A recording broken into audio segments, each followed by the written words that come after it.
What's up, guys? Today we're going to be talking about some fight camp nutrition. This is going to be part one of a multi-part series going over fight camp nutrition, fight week nutrition in terms of the weight cut.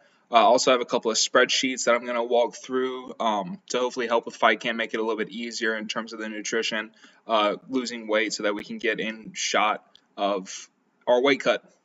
All right, so first thing I want to talk about with fight camp is it's a fight camp, it's not a fat camp. We're trying to prepare for a fight. We're not just focusing on seeing the scale weight go down and losing fat. The way that we prevent this is making sure we don't get too big outside of camp. If we get too big outside of camp, it's going to be to a detriment to our fight camp to prepare for the fight. When we get too heavy, to lose the necessary weight in fight camp, our calorie deficit is going to need to be much higher. And this higher calorie deficit is going to lead to lower energy availability. We'll talk about it in a little bit, but all calorie is just a measurement of energy. So if we're at a calorie deficit, we are then by definition at an energy deficit. So we have less energy to fuel the training that we have. Our training quality is going to diminish. We're not going to recover as well from that training. We're not going to adapt to that training as well as we would if we had more energy coming in. So we're not going to have adaptations both physically and mentally in terms of becoming stronger, faster, more powerful, etc. But also in terms of learning and perfecting the skills of the sport, we're not going to get those adaptations as well. We're also going to see injury and illness risk increase. I'm sure you yourself or someone that you can think about late into a camp, calories are low, training is high. We're in a very stressful situation and we have a suppressed immune function. We're not able to repair and recover from the training that we do, and we end up having to pull out of a fight because we get deathly ill. Prevent fat camp, we need to make sure that we are a 24/7, 365 day a year athlete. Obviously, this isn't completely realistic because we're not professional athletes. We're doing this just because we enjoy it, we love it, but we can get close to this. What we need to do is we need to make sure that we practice moderation. We need to stay somewhat within striking range of making weight at all times.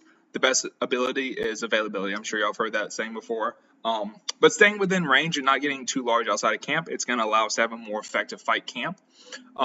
It's going to allow us to have a lower injury and illness risk. We're going to be able to adapt to the training a lot better. And we're also going to have a lower metabolic adaptation to the deficit, which is something that we'll talk about a little bit later in this presentation. Also, my just personal opinion, if you're going to do something, do it to the best of your ability. Don't half-ass anything. If you don't have time to do it right, when do you think you're going to have time to do it again? So no one's making you do this. I want you to be able to look back and be proud of what you've done. So stay accountable, take responsibility for this. All right, so where to start? First, we need to determine an appropriate weight class for ourselves, and this is going to depend on a few different things. One, what our current body weight is, what our current body fat percentage is, how tall we are, and also the body weight and body composition we find to have the best training and recovery for ourselves. Some people will notice that at a certain weight, they feel everything is just smooth and you're in the groove. If you get a little bit heavier, maybe you feel a little bit sluggish, a little bit heavy on the feet. If you get a little bit lighter than that, you may feel or see that you have a little bit more aches and pains. So you find that kind of sweet spot in there in the middle. And it's very important to remember that the goal of fight camp and fighting in general isn't to make the lowest weight class possible. The goal is to make the most competitive weight class for you. Lowest is not always going to be the best. Sometimes it might be, but we shouldn't be chasing that. That shouldn't be the goal. So we determine our appropriate weight class. Now we need to determine our 1 week out weight. What this means is if we have a fight on, let's say, January 8th, just for real easy numbers, January 8th, we want to look at 1 week before that, so January 1st. That's our 1 week out target weight. This is going to be basically the weight that we need to be so that we're in striking range for our week of weight cut to make the weight. Ideally, we want to be somewhere between 4 to 8% above our weight class a week out. So I got a couple examples here. For a 140-pound athlete with a 1 pound allowance, that's going to be 141 pounds on weigh-in day. 4 to 8% of that is going to be 147 to 152 pounds. So on January 1st, we want to try to be in that range to give us a chance of making the weight with the acute weight loss. If we're less than 4% above the weight class a week out, we're potentially giving up size to our opponent. More than likely, they're going to be coming in during this range. If we're greater than 8% above the weight class, we have a much more likelihood that the weight cut is going to affect our fight performance.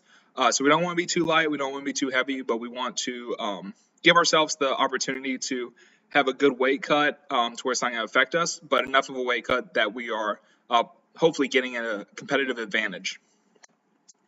And now we can work backwards. So we have our two numbers that we just collected, our targeted 1 week out weight.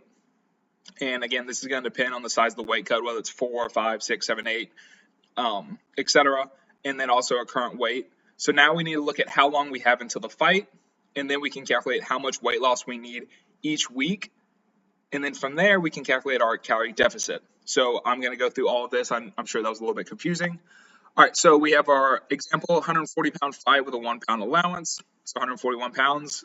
We know that we can safely and effectively cut 6% of our body weight that final week, just from past camps or coaches' experience, etc. So 141, 6% above that is going to be 150 pounds. So a week out from the fight, we're trying to target 150 pounds.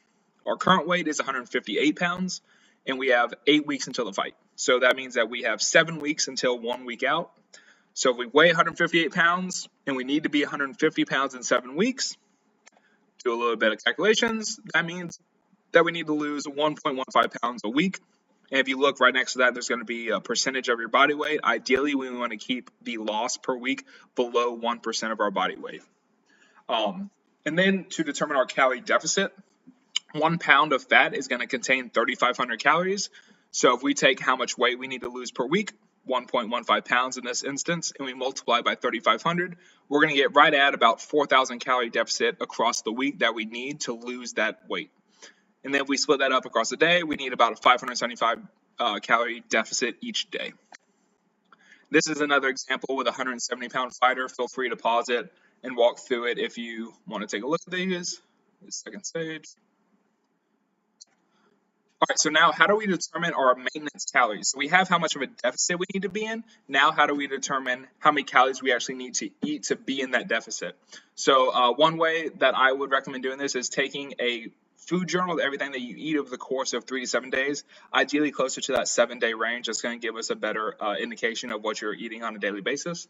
Also, I should mention, ideally this is done pre-camp so that we have a good idea so that we can hit fight camp day 1 at the proper intake to set us up for the weight loss we need. All right, so we have this food journal. We're going to write down everything that we ate across the day for 7 days, a whole week, and then we're going to input all this information into a food tracking app. And you can use MyFitnessPal, Chronometer, Lose It. There's a ton of free ones that you can find on the app stores. And it's going to tell you how many calories you're eating, and then you're just going to get an average across the week of how much you're eating.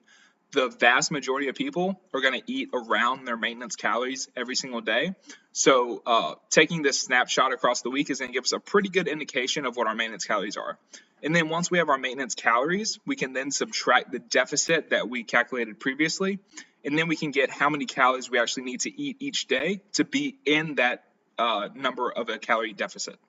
So in this example, we calculated over the week that we eat around 2,600 calories. We're going to assume that's about maintenance.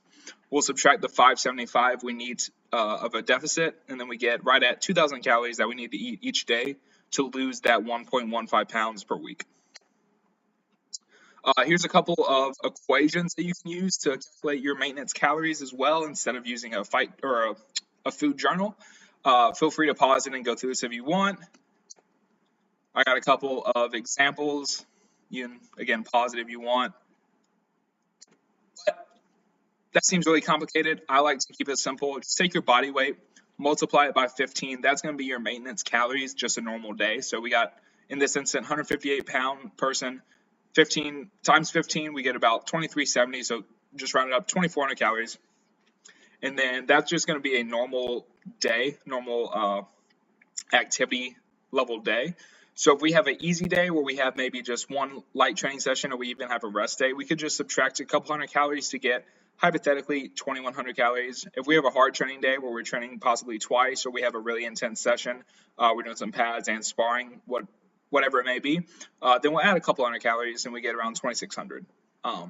And so this idea of baker versus chef, I don't know if anyone watching this has baked before, but if it says 1 teaspoon of salt and you put in 2 teaspoons, or if you put in a tablespoon of salt, it's going to completely mess up whatever you're baking because baking requires very exact very detailed instructions and steps. And that's what the previous slides have been, those long equations. If you want to go through and calculate all your maintenance calories, feel free to go and do that. But if you're more of a chef style, the cooking is much more laid back. It's more creative by nature. You're kind of just going with the flow.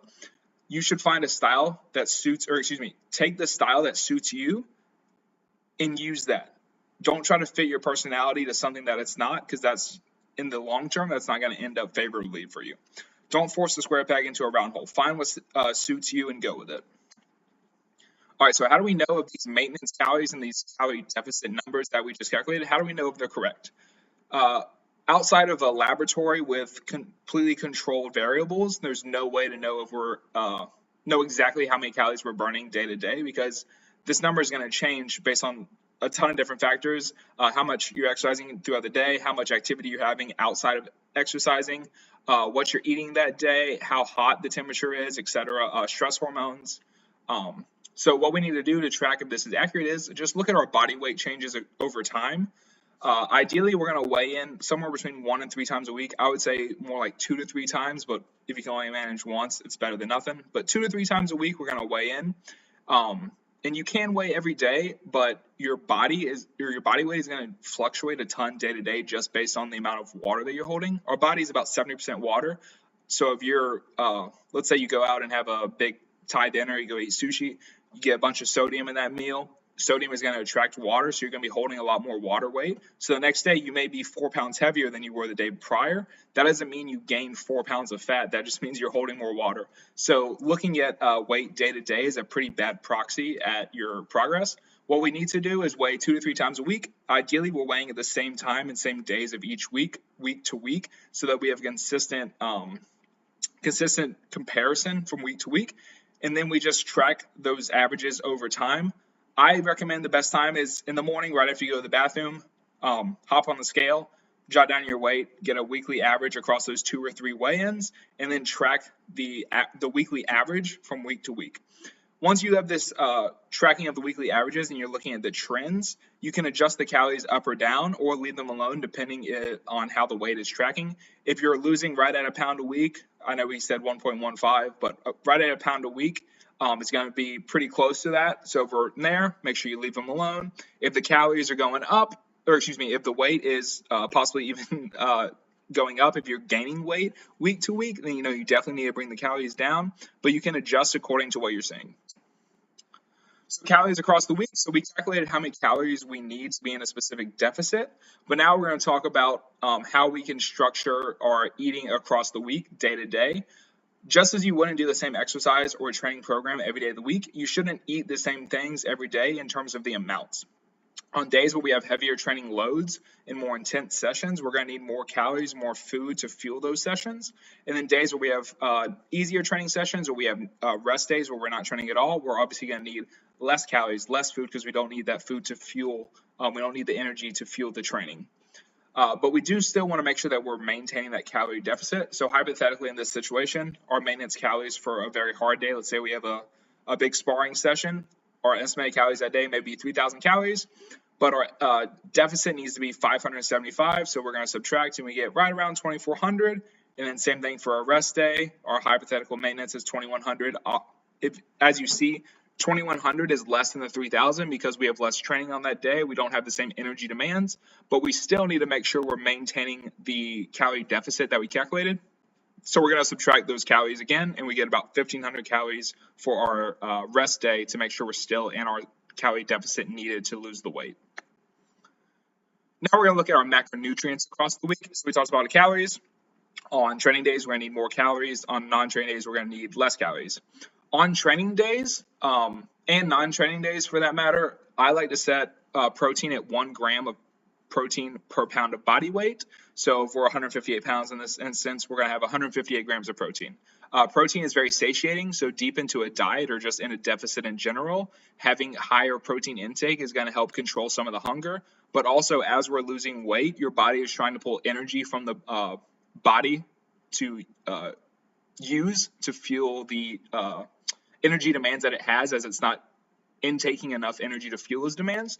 So it can start pulling from a couple different areas, one of them being muscle tissue. We don't want that to happen. So if we maintain a high protein intake, we can use some of those protein amounts from the diet to fuel that deficit. Next, we're going to look at fat. We're going to set this at 0.3 grams of fat per pound of body weight. 0.3 grams is going to be the minimum amount of fat we need for our body to have enough fat, enough essential fatty acids to fuel the hormonal and the cell structural integrity components that it needs. So we set it at that, and now we have our protein, our fat set. The last macronutrient we need to set is our carbs. And what we're going to do is we're going to take all the calories that we have left and we're going to put all of those to carbs. The main reason why we're doing this is carbs are going to be the primary fuel source for the body, especially at moderate to high intensities. Even at lower intensities, your body is burning mainly carbohydrates, and there is some fat being burned, but the majority of your energy for exercise of any intensity is going to come from carbohydrates. So we have our 1 gram, or we have our protein and our fat set. So now we're going to go look at how much of those we actually need. So on this training day, we calculated that our deficit needs to be around 2,400 calories. So we have 158 grams of protein. Each gram of protein is going to contain 4 calories. So 158 times 4, we get about 632 calories that are coming from protein. And then we have our 0.3 grams of fat per pound of body weight. We get that multiplied out. We get about 48 grams of fat. And each gram of fat is going to contain about 9 calories. So we have 432 calories that are coming from fat. So we have 632 from protein, 432 from fat. We're going to subtract that from our total calories for the day, and it's going to leave us with about 1,361 calories. What we're going to do is we're going to take that number and we're going to divide it by 4 because each gram of carbs is going to contain 4 calories. So we divide it by 4 and we get about 340 grams of carbs for that day. And that's very important because, again, we need carbs that's going to fuel the training that we have that day. So on non-training days, we're going to keep protein the same. But if you look, the next macronutrient that we're going to work on is our carbs, because on a non-training day, we don't need as many carbs because we don't have the same energy demands because we don't have any training sessions. So we're going to set this at 0.5 grams of carbs per pound of body weight. And then the rest of the calories that are left over, we're going to put those all towards fats. So if we look, we have on our rest day about 1,500 calories. We're going to calculate out our protein calories that are coming from protein. So again, 158 times 4, we get our 632. And then we're going to look at our carbs, basically half a gram per pound of body weight. So we get about 80 grams of carbs. That's going to be 320 calories. We'll then subtract 632 and 320 from our total calories for the day. And that leaves us with 573 calories left over for fat. And then again, each gram of fat is going to contain 9 calories. So we'll divide by 9 and we get a total of 64 grams of fats for that day. All right, so we were just talking about our calories and macronutrients across the week. We're going to have more calories and more carbs on training days, and we're going to have less calories and less carbs on non-training days. So now we need to look about across a day. So across a day, we're going to have anywhere between 3 to 6 meals. Any less than this, so like 1 to 2 meals, is going to be pretty low in terms of the digestive efficiency. Very large meals can cause some GI distress and possible bloating. You're also going to, that's for the next part. Also, if you have less than 3 meals, you have periods of low blood amino acid levels. So proteins are made of amino acids, and there's no storage vessel in the body for amino acids to be stored. So we need to get them consistently throughout the entire day from our diet. So if we're only having 2 meals a day, we only get 2 amino acid feedings. That's going to lead periods between those 2 larger meals where we have low levels of blood amino acid levels or low levels of amino acids, and we're not going to be able to repair the damaged tissue that we have from our training. If we have more than 6 meals a day, one, it's going to be pretty unrealistic for most. We're not professional bodybuilders who devote our entire life to this. So it's going to be just unrealistic. But also, you're probably still digesting food from the previous meal because of the time throughout the day. You're going to have meals that are spaced relatively close together. So by the time you're eating that second meal, the first meal hasn't fully digested. So you're just stacking more food on top of the first meal in the stomach. There's also really no added benefit on stimulating protein synthesis. Once you eat appropriate amount of protein. It's going to stimulate protein synthesis, which is going to begin to repair damaged tissues in the body. But this is going to stay elevated between 3 and 4 hours post protein feeding. So even though you're taking boluses of protein throughout the day, it's not going to increase the protein synthesis that you see across the day because it's already elevated for 3 to 4 hours post meal. So we talked about how we need more carbs on training days. Within the confines of a day, we need more carbs closer to the training period. So this is pre, intra, and post. That's before, during, and after. Then we want an even distribution of protein across the day. Like I talked about, we want to maintain a steady supply of amino acids in the blood. And then with our fats, just as how we had less fats on training days, we're going to have less fats around our training session within a day. So fats are going to have an inverse relationship with carbs. When carbs are high in a meal, fats are going to be low. When fats are high in a meal, carbs are going to be low.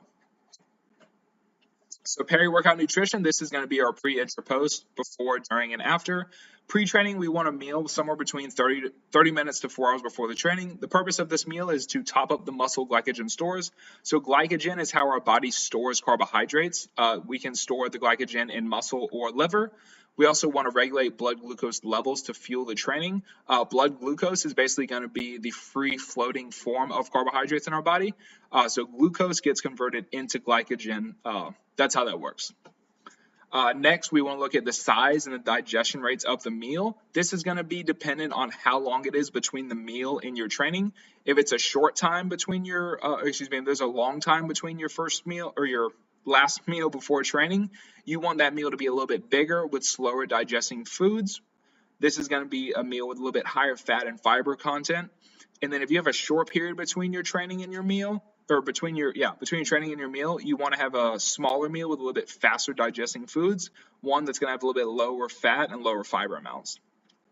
We can talk about the glycemic index. This is basically just how fast a food raises your blood glucose levels once it's eaten.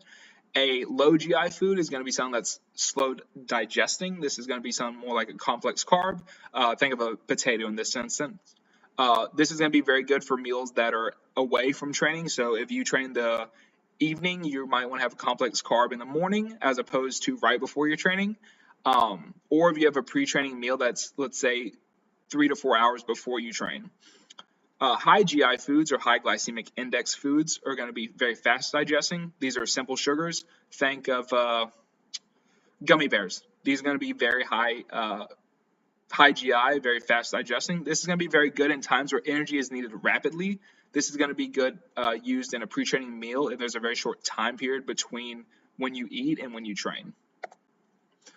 Intra-training, this is going to be within the training session. If you have a workout that's less than an hour, you really don't need any type of intra-training nutrition because the training is going to rely pretty exclusively on the stored glycogen in your muscles as well as the carbohydrates that you ate pre-training. If you have a workout that is longer than an hour and is very intense, the need for fueling has become a little bit more important. During the session, you're going to want fast digesting carbs and proteins to prevent catabolism. Catabolism is basically the process of breaking things down. If you go into a very tough training session and you don't have anything during the training session, this is going to come 90 minutes, 120 minutes, possibly even up to like 3 hours into a training session where your body is going to be relatively starved of energy. And one way it can create glucose, which is the primary source, or that's how in the body it's termed glucose, but that's basically just carbs. There's going to become a point where your body is starved of the glucose that it needs to produce the energy for the training. One way that it can do this is it can break apart some of the amino acids that make up your muscle tissue, and it can then go through a process in the liver called gluconeogenesis and create new glucose and use that to fuel the training session. So to prevent this, we want to give it some carbohydrates to use as fuel, but also some protein to prevent it from pulling amino acids from the muscle and rather use the protein from this shake that we have intra-training. You can also use half-strength Gatorade. Full-strength Gatorade is going to be a little bit too high in its carbohydrate concentration, which is going to prevent it from digesting quickly, and it's just going to sit in the gut and more or less just bloat you. You can also use some carbohydrate powders or some protein powders. These are going to be very fast digesting and get the energy in rapidly. You can also use something like coconut water and honey. These are going to have very naturally occurring sugars that can be readily used. Post-training, during training, our body's going to use those glycogen stores. So again, that's how our carbs are stored in our body as glycogen. Training is going to use those stores. And post-training, your body's going to be very sensitive to restoring those glycogen stores. And this sensitivity is going to slowly decrease over the next 3 to 6 hours following training. So it's pretty important to make sure that we replenish those glycogen stores after training as soon as we can. Obviously, realistically, you don't need to finish your last sparring round and step out of the ring and start eating a meal within realistic timelines. But if you're training multiple times a day, the faster you get the glycogen resynthesized or back into the muscles, the better, because it's going to ensure that you have a higher quality session later in the day. Post-training meals, you should want to make sure that they have minimal to even zero fats included in them, because this is going to delay the digestion of carbs, and we want to get these carbs into the muscles as fast as possible. So we want fast digesting carbs, so those with a high glycemic index, as well as a moderate amount of protein, and we want this protein ideally to be fast digesting as well. So we talked about our calories, we talked about our macronutrients. Now we're going to talk about micronutrients. So we have our daily 3 and our weekly 2, or weekly 721. I got these from a man named Dan Garner. He's a great nutritionist. Look him up. He's got amazing stuff. But he talks about daily, we want to get our green vegetables in, we want to get our starches with fiber in, and we want to get a calcium source in. And then across the week, we want to try to get 7 different colors throughout the week from our food. We want to try to get 2 food sources from the sea, and we want to try to get 1 from an organ. If you have an adverse reaction to hearing that you need to eat organ meat, that's completely fine. Just eat egg yolks. Outside of these 2 things, we just want to make sure that we have a large variety of foods day to day and week to week. Hitting the guidelines is going to cover all your necessary vitamins and minerals to help promote health. So eating in camp, we need to be very smart and intentional with our food choices. Our micronutrients are vitamins and minerals. Hitting these in a maintenance and calorie surplus is going to be very easy. Imagine you need to fill up a water cup and it is downpouring outside, so you just set the cup on the sidewalk outside. When the rainstorm is dumping millions of pounds of water on the city, it's very easy to fill it up. But hitting these micronutrient needs in a deficit is going to be much tougher. You need a more targeted approach. So you need to take that water cup and take it to the faucet to fill it up. With this being said, obviously eating healthy is a very good thing, but it's not the most enjoyable or the sexiest thing. And we are not robots. At some point we may crack.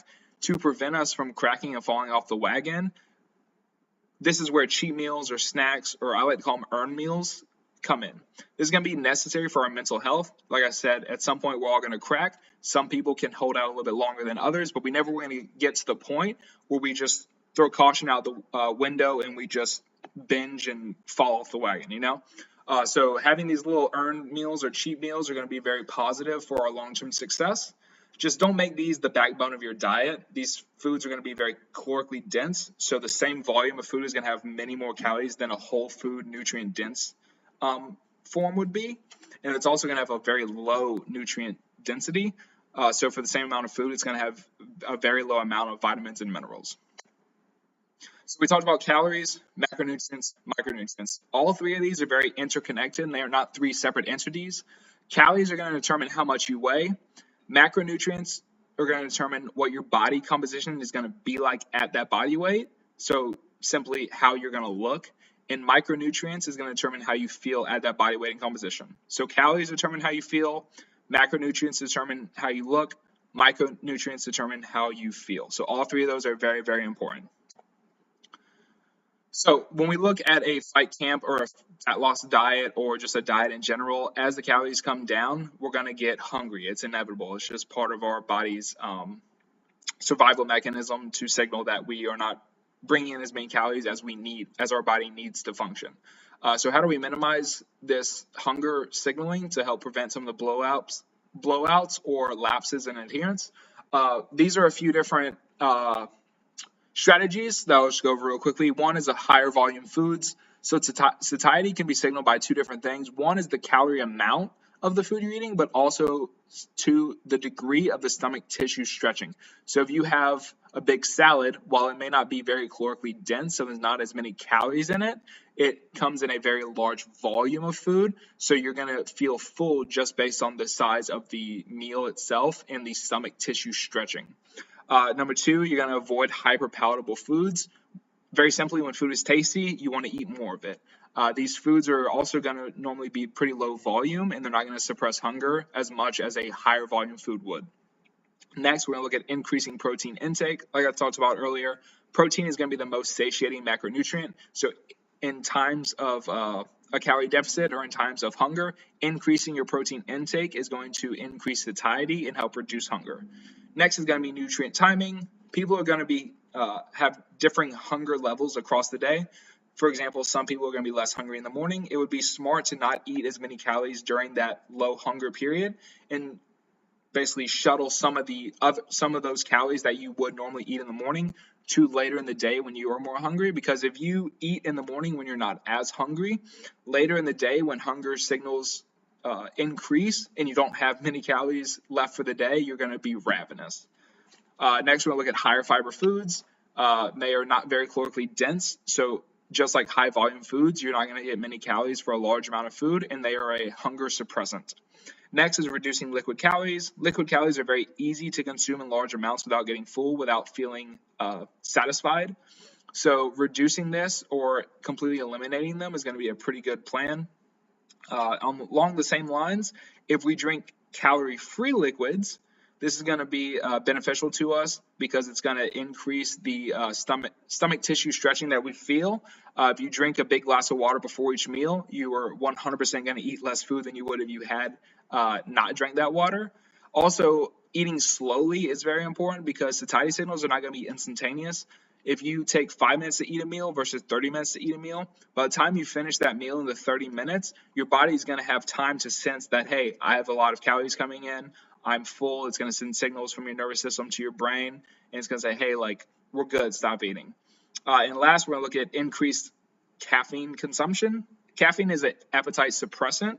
It can also lead to more energy and more movement. Obviously, caffeine is going to increase. I'm sure all of y'all have drank coffee before. You feel a little bit more jittery. You're probably going to move around a little bit more. You're going to expend more calories than you would if you hadn't had that caffeine. All right, so energy availability, like I talked about earlier, I believe I mentioned this, but a calorie is simply just a measurement of energy. So when we are in a calorie deficit, we are in an energy deficit. When we are in a calorie surplus, we are in an energy surplus. And when we have more energy or more calories coming in than we use or than we burn, this energy has to be stored. And there's 3 ways to store this in the body. There's glycogen, which is stored in both the muscle and liver. This is how we store our carbohydrates. There's muscle tissue, which is how we're going to store our protein in the body. And then there's fat tissue, which fat tissue can be composed of any of the 3 macronutrients. Carbs, fats, and proteins can all be converted to fat tissue in the body.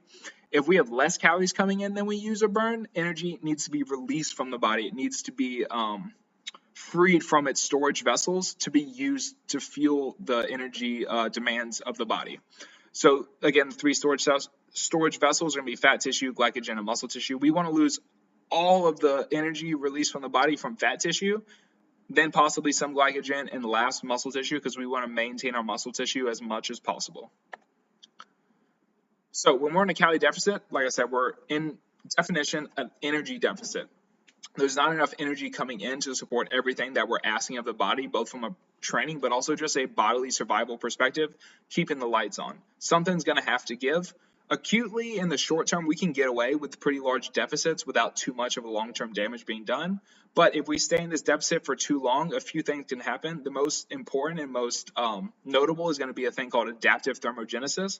This is going to be very simply a slower metabolism. Your body is going to sense that it has a lack of calories, and to survive this famine or this lack of calories that we think our body thinks is happening, it's going to downregulate some of our bodily functions to hopefully become more efficient at utilizing the lower amount of calories that we have to survive this famine and to continue living. Because at the end of the day, your body just wants to survive.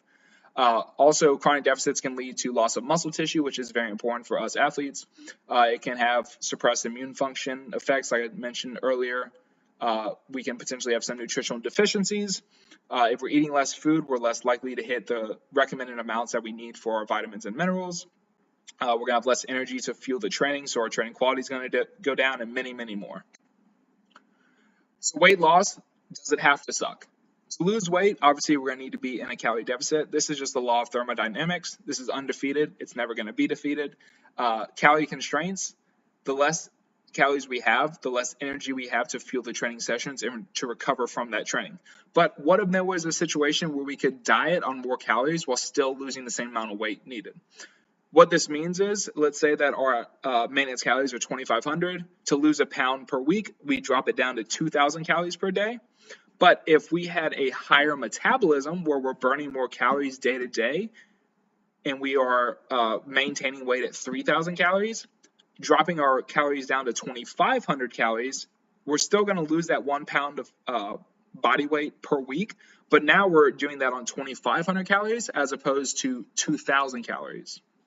So how we do this is in the off season or post-fight camp, we're going to go into a building the metabolism diet. And I'm not going to get too far into this right now because this is something that I want to talk about at another time. But building the metabolism outside of fight camp is going to help us diet on more calories in the next camp. And because of that, we're going to have a better training, less nutritional deficiencies. We're going to be able to maintain muscle tissue much easier, amongst many things. It's also just going to make the diet easier in general. All right, so with all this being said, there was a lot of information thrown at you today. I have a couple of Excel spreadsheets that I'm going to go through in this next part, walk you through how to use them, and hopefully we can make our next fight camps the best one yet. All right, thanks, guys.